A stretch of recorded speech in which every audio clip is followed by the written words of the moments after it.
Assalamualaikum Buya. Assalamualaikum. Saya suami berusia 42 tahun dan istri saya 40 tahun. Kami dikaruniai 3 orang anak. Anak pertama perempuan berusia 14 tahun sekarang bersekolah di SMPIku Pusat. Anak kedua 11 tahun kelas 5 SD dan anak yang ketiga 4 tahun dengan kondisi Down syndrome. Saat ini istri sedang hamil 5 minggu dengan usia di atas 40 tahun dan riwayat Down syndrome pada kehamilan sebelumnya. Menurut dokter yang memeriksa kami, resiko kemungkinan untuk anak yang berikutnya terlahir dengan kondisi Down syndrome juga lebih tinggi.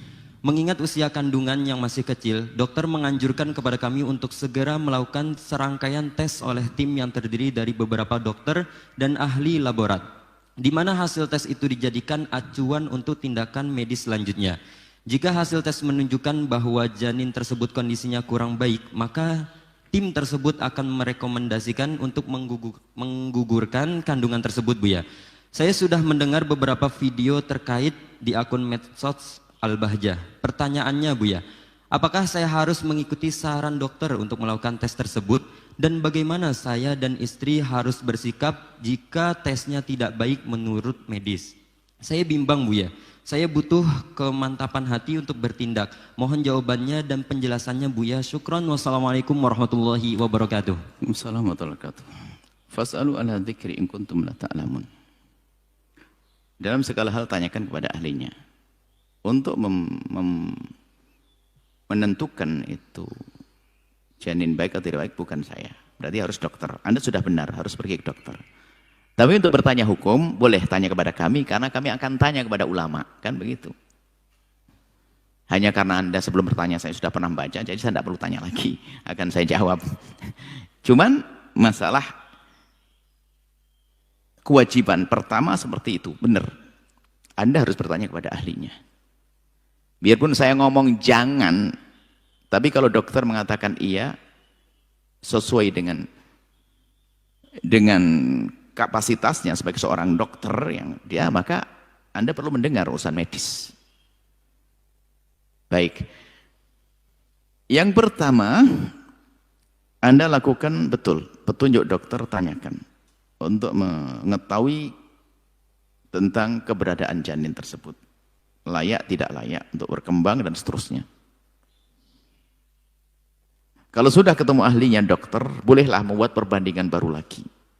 Karena itu adalah ijtihad juga dokter, sesuai dengan petunjuk. Melihat begini, diagnosanya begini, hasilnya begini, itu adalah ijtihad. Tapi dia dalam hal ini memang dokter yang perlu dipercaya, bukan saya. Bukan, jadi dokter.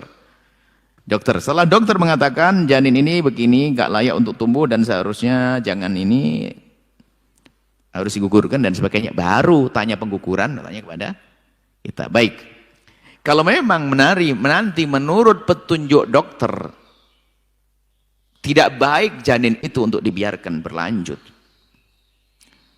bukan kita batasi dengan satu jenis, bermacam-macam penyakit apapun, atau istilahnya adalah janin musyawwah yang mungkin dengan model yang pokoknya nggak baik lah, maka selagi keputusan dokter, ya setelah keputusan dokter jangan dilepas ini. Jangan menurut kiai fulan, ustadz fulan, bukan. Keputusan dokter baru Anda kepada ranah hukum. Kalau menurut keputusan dokter adalah janin itu tidak layak dikembangkan dan membahayakan kepada ibunya, atau janin itu sendiri akan menjadi tidak baik, maka disepakati, nggak ada khilaf. Tidak akan saya perpanjang masalah ini. Selagi di bawah 4 bulan sebelum ditiupkan roh, maka boleh digugurkan karena keadaan janin yang semacam itu atau membahayakan ibunya. Enggak usah dalam hal ini. Kita batasi sampai di sini saja. Adapun masalah 4 bulan ke atas ada perbincangan panjang supaya paham. Jadi apa yang Anda lakukan benar, datang ke dokter, pastikan kepada dokter, dan kebetulan masih 5 bulan, belum sampai 5 minggu ya, bahkan 5 minggu, kemudian dicek dulu sampai menurut petunjuk dokter. Kemudian setelah itu kalau dokter harus gugurkan selagi belum 4 bulan, maka sepakat, bisa. Boleh, tidak ada masalah seperti itu. Harus ada rambu-rambu gini, cuma nggak seenaknya. Nah, untuk bilang gugurin, nggak begitu dong. Ada aturannya dong. Jelas ya? Semoga Allah menjaga Anda. Allah beri segala kebaikan buat Anda. Allah nih, ya, kalau doa-doa kebaikan untuk semuanya, bukan sekedar beliau yang bertanya kepada siapapun. Semoga Allah berikan pada kita keturunan yang baik. Yang tidak diberi keturunan karena sudah terlanjur Allah beri kebaikan di akhirat nanti. Baik di dunia, baik di akhirat semoga. Ini saja, wallahu a'lam bishawab.